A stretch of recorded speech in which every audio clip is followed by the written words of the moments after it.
Let's talk about something we've all thought about, broken promises. You know, when a contract falls apart and you're the one left dealing with the consequences.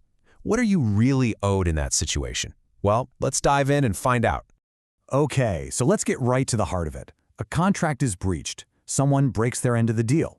It's frustrating, it's often expensive, and it really all boils down to this one big question. What exactly am I owed for the damages? You know, this isn't just some dry, abstract legal concept. It always starts with a very human, very relatable experience. A deal gone wrong. I mean, it happens all the time, right?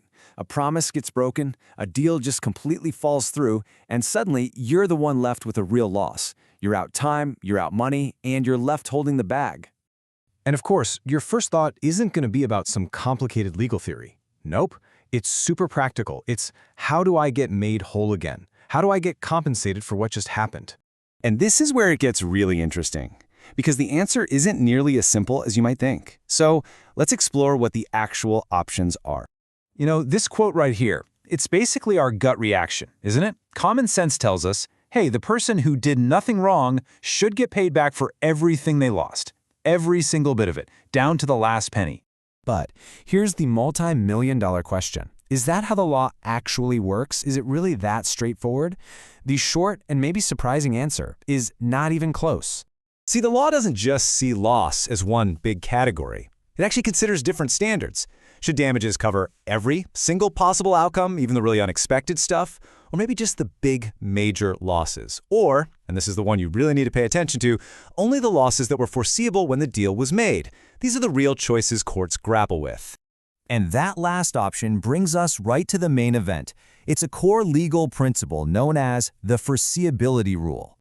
This chart lays out the difference perfectly. On the left, you've got the common myth. You're owed for every single loss, no matter how remote or weird it is. But the legal reality on the right, totally different. It says you're owed for foreseeable loss, the kind of stuff that was predictable when the contract was first made. So what in the world does foreseeable actually mean? Well, think of it like this. It's a loss that flows naturally from the broken promise, something that both people could have reasonably predicted might happen if things went south, right at the moment they were shaking hands on the deal.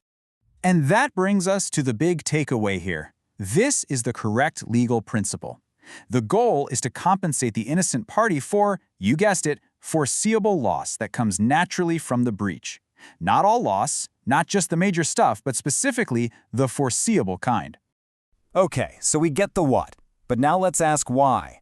I mean, why does this rule even exist? Because at first glance, it can feel a little unfair, can it?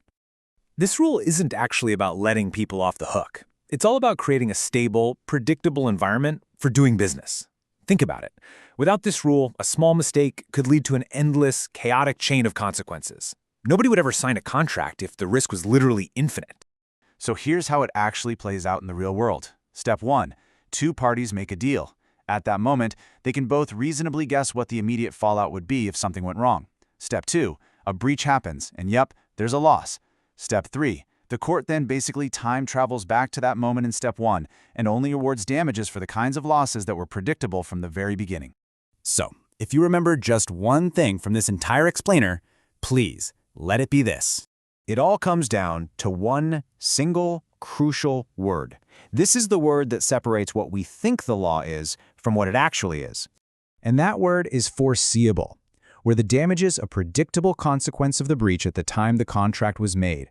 That is the question that unlocks everything in these situations. And this leaves us with a final question to think about.